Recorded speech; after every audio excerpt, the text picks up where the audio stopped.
രഞ്ജിത്ത് രാവിലെ കായലിലെ കൊഞ്ചും ഞണ്ടും കൂടെ കൂടിയുള്ള ഒരു സെറ്റ് മേടിച്ചുകൊണ്ട് വന്നിട്ടുണ്ടായിരുന്നേ. അതിനകത്ത് ഒന്ന് രണ്ട് വലിയ കൊഞ്ചുണ്ടായിരുന്നു. ഇന്ന് നമുക്ക് അത് വെച്ചിട്ട് ഉച്ചയൂണൊരുക്കാം.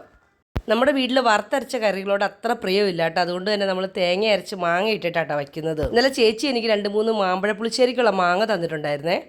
അത് ഉപയോഗിച്ച് ഈ സീസണിൽ ആദ്യത്തെ മാമ്പഴ പുളിശ്ശേരി വെക്കുക കേട്ടോ. ഇത് നമ്മുടെ വീട്ടിൽ ഞാൻ നട്ടു വളർത്തിയേക്കണ ഉണ്ടമുളകാട്ടോ. ഇവിടെ മീൻകറിക്കകത്ത് ഈ ഉണ്ടമുളകിൻ്റെ ടേസ്റ്റ് എല്ലാവർക്കും ഭയങ്കര ഇഷ്ടമാണ്. ചിലവർക്കത് പിടിക്കത്തില്ല, പക്ഷെ ഞങ്ങളുടെ വീട്ടിലുള്ളവർക്ക് എല്ലാവർക്കും ഭയങ്കര ഇഷ്ടമാണ്. പിള്ളേർക്ക് പരീക്ഷ തുടങ്ങി, അവർ സ്കൂളിൽ പോയി. അവർക്ക് ഇന്നും കൂടെ ഉള്ളൂ വൈകുന്നേരം വരെ ക്ലാസ്. അടുത്ത ആഴ്ച മുതൽ അവർക്ക് ഉച്ചവരെ ക്ലാസ് ഉള്ളൂ. നമ്മുടെ നാട്ടിലും ഗ്യാസിന് ക്ഷാമമൊക്കെ തുടങ്ങിയിട്ടുണ്ട് കേട്ടോ. നിങ്ങളുടെ അവിടെയും ഗ്യാസിന് ക്ഷാമമൊക്കെ തുടങ്ങിയോ? അതുകൊണ്ട് കറികളെല്ലാം വേവുമ്പോൾ തന്നെ അടച്ചു വെച്ചിട്ട് വേവിക്കുകയാണെങ്കിൽ കുറേയൊക്കെ രീതിയിൽ ഗ്യാസ് ലാഭിക്കുകയൊക്കെ ചെയ്യാം. മാമ്പഴ പുളിശ്ശേരി ഉണ്ടാക്കുമ്പോൾ മാങ്ങയ്ക്ക് നല്ല മധുരം വേണം, എന്നാലാണ് കറിക്ക് രുചി കിട്ടത്തുള്ളൂ. അഥവാ മധുരം കുറവാണെങ്കിൽ ലേശ ശർക്കര ഇട്ടാൽ മതി കേട്ടോ, അത് ബാലൻസ് ചെയ്യാൻ വേണ്ടിയിട്ട്. ഈ മാമ്പഴം വേവിക്കുമ്പോൾ അതിൻ്റെ ഒപ്പം ഉണ്ടമുളകോ കാന്താരിയോ കൂടി ഇട്ട് കഴിഞ്ഞാൽ പ്രത്യേക ടേസ്റ്റ് കേട്ടോ. ഞാൻ മീനാക്ഷിയുടെ ഗർഭിണിയായിരുന്നപ്പോൾ ഏറ്റവും കൂടുതൽ കഴിച്ചിട്ടുള്ള കറി മാമ്പഴ പുളിശ്ശേരിയാണ്. എന്നും ഉണ്ടാക്കി കഴിക്കും. ലേശ എരിവും മധുരവും പുളിയും കൂടി കലർന്ന കറിയല്ലേ, എനിക്ക് ഭയങ്കര ഇഷ്ടമാണ് കേട്ടോ.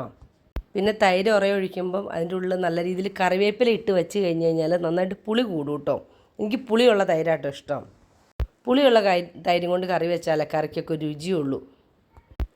പിന്നെ പുളിശ്ശേരിക്ക് വേണ്ടിയിട്ട് കടുക് വറുക്കുമ്പോൾ ലേശം മുളക് പൊടിയും കൂടി ഇട്ട് കടുക് വറുക്കണം, നല്ല ടേസ്റ്റാണ്. അപ്പം അതുകൂടാതെ മുളക് പൊടി കരിഞ്ഞു പോകരുത് കേട്ടോ. പുളിശ്ശേരി ഉണ്ടാക്കുന്ന തിരക്കിൻ്റെ അകത്ത് ലാസ്റ്റ് ഞണ്ടുകറിയുടെ വീഡിയോ ഒന്നും എടുക്കാൻ മറന്നുപോയി കേട്ടോ. പുളിശ്ശേരി കണ്ടപ്പോഴത്തേനും എനിക്ക് പിന്നെ എൻ്റെ മൈൻഡ് മുഴുവൻ പുളിശ്ശേരിയിലേക്കായി. പിന്നെ ബാലൻസ് ഉണ്ടായിരുന്ന കൊഞ്ചും ഞാൻ വറുത്തെടുത്തു. അപ്പോൾ അത്രേ ഉള്ളൂ കേട്ടോ ഇന്നത്തെ വിശേഷങ്ങൾ.